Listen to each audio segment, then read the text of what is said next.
Buenas tardes, jóvenes. El día de hoy vamos a hablar del gobierno de Lázaro Cárdenas. ¿Cuál es el objetivo de esta sesión? Que ustedes identifiquen las principales aportaciones de Lázaro Cárdenas a nuestra vida social y obviamente a la historia. En primera instancia vamos a ver qué es lo que lleva a Plutarco Elías Calles a crear un plan sexenal. Recordemos que este plan se crea durante el gobierno de Abelardo Rodríguez cuando se dio el maximato. Pero detrás de Abelardo Rodríguez, pues obvio, se encontraba Plutarco Elías Calles. Y bueno, ¿qué es lo que lo va a llevar a crear este plan sexenal? En primera instancia, pues que la reforma agraria no se había cumplido, que había problemas en cuestión educativa, que los jóvenes no asistían a la escuela, no estaban preparados, los maestros tampoco, que el movimiento obrero se había corrompido, que las leyes no se cumplían. Entonces, bueno, todo esto va a llevar a que Plutarco Elías Calles decida crear un plan sexenal. Y bueno, había dos cosas que se anteponían ante esta situación. Una de ellas era que se apegaba mucho a la propiedad privada, principalmente la pequeña propiedad, y esto pues no le convenía mucho que la gente tuviera su pequeña propiedad, y otro que buscaba acatar una situación de tendencia totalmente socialista. Y bueno, Lázaro Cárdenas sabía que él iba a ser el candidato y posteriormente, obvio con el apoyo de Plutarco Elías Calles, iba a ser el presidente y decide acatar todas las normas que le estaba mandando o lo que le estaba diciendo, los consejos que le estaba dando Plutarco Elías Calles. Y bueno, durante la convención del Partido Nacional Revolucionario se decide que sea Lázaro Cárdenas el candidato a la presidencia de la República para el gobierno de 1934 a 1940. Inician con Cárdenas 2 sexenios, por eso se hablaba de un plan sexenal. Cárdenas apoyó en todo lo que decía Calles. Si Calles le decía está bien, así está bien, si no está bien, no está bien. O sea, sabía que la única manera de llegar a la presidencia era tomando en cuenta lo que estaba diciendo Calles. Y bueno, así lo hizo en su momento. Pero cuando Plutarco Elías Calles lo empezó a criticar y dijo que su gobierno no era el mejor y que podía poner en riesgo a la familia revolucionaria, entonces se le ocurrió a Cárdenas expulsarlo del país.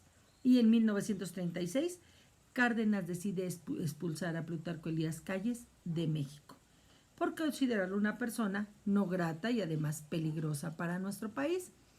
Y a raíz de ahí ya comienza como tal su gobierno. Comienza con una educación socialista. ¿Qué es esto? Una educación para todos, donde todos tuvieran acceso a un sistema educativo, donde no se privilegiaran algunos y otros no. Porque bueno, la educación en México iba muy atrasada y la idea era que todo el pueblo, en general, todo el país, tuviera esa educación. Además también creó un instituto, que es el Instituto Politécnico Nacional en 1937, cuya idea era formar técnicos, porque se necesitaban muchos técnicos. Ahora, bueno, ya la connotación del Politécnico ha cambiado. Ahora ya se crean o ya se forman más bien profesionistas que son de suma importancia para nuestro país, pero la idea era principalmente esa. La educación socialista era educación para todos, sin distinción de nadie. Hablamos de una reforma agraria en donde él buscaba apoyar al campo.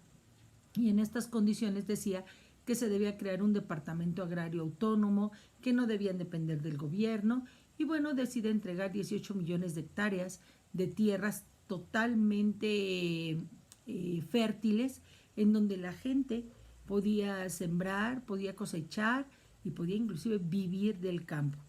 Y bueno, también creó un banco, el Banco de Crédito Ejidal en 1935. La idea de crear este banco fue para dar crédito a los campesinos y que no se sintieran solos, que vieran que había un clima de estabilidad y que eran apoyados. Pero no nada más hizo eso, sino también creó la Confederación Nacional Campesina, que es la CNC en 1935, cuya idea era apoyar a los campesinos en cualquier problema que se les presentase. Inclusive él decía que la tierra debía ser de quien la trabajara. Eran los ideales de Emiliano Zapata, ¿no? La tierra es de quien la trabaja y esta organización les iba a dar todo ese apoyo. También hizo algunas reformas que beneficiaron no nada más al campo, sino también a los obreros. Entre ellas se modificó la Ley Federal del Trabajo, donde se obligó a los patrones a pagar 7 días de la semana a los trabajadores. Además, se formaron cooperativas tanto agrícolas como ganaderas, se creó el Banco de Crédito Ejidal, se creó una Confederación de Trabajadores de México. Es decir, que la CROM se cambia por la CTM, la cual en un inicio tuvo una idea muy importante, que era principalmente dar a conocer a los trabajadores sus derechos y que estos se cumplieran y defenderlos. Sin embargo, posteriormente vamos a ver que la utilizaron los diferentes presidentes como un medio para llegar al poder. De tal manera en que hacían que los obreros votaran por ellos en urnas abiertas y a voto abierto para que votaran precisamente por lo que eran el próximo presidente. Otra cosa importante que hizo fue la expropiación petrolera. Recordemos que las empresas que se encontraban en México eran de capital inglés, norteamericano y holandés, y se les daban mayor prioridades o mayor cantidad de salarios y prestaciones a los extranjeros, y a los mexicanos se les dejaba de lado.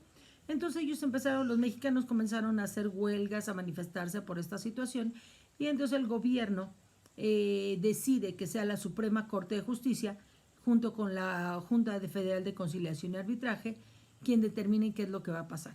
Y bueno, sí, efectivamente se comprobó que ganaban mucho más los extranjeros, se solicitó a las empresas que se nivelaran los sueldos, las empresas al no aceptar, bueno, Lázaro Cárdenas decide que para terminar pronto este problema, el 18 de marzo de 1938 va a expropiar el petróleo.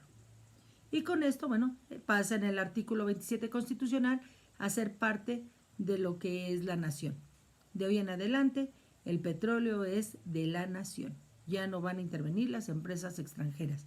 ¿Esto les va a afectar? Sí. ¿Se van a manifestar? ¿Les va a molestar? Sí.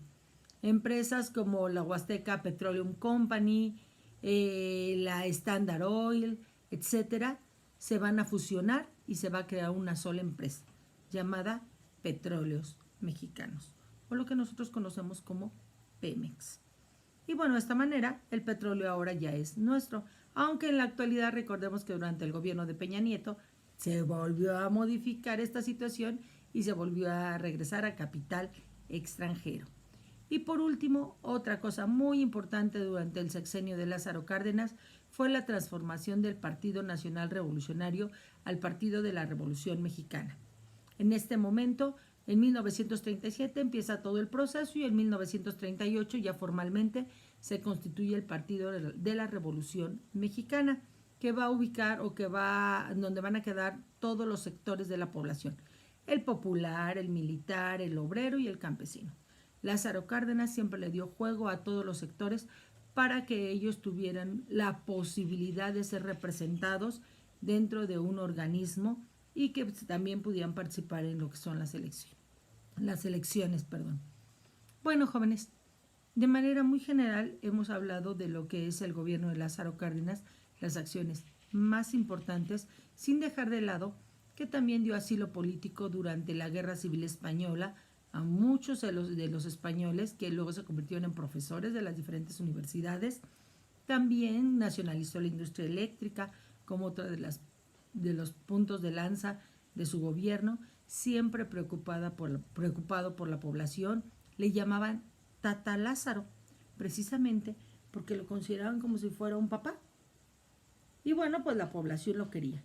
Y ha pasado a la historia por ser uno de los presidentes con el cual la reforma agraria realmente se repartió la tierra y llegó a quien debía llegar. Bueno, estamos en contacto, chicos. Por mi parte es todo. Espero les quede un poquito claro el tema. Yo sé que es muy poquito tiempo, pero bueno, es como para dejar un poquito más claro qué es de lo que estamos hablando. Estamos en contacto, chicos. Bye.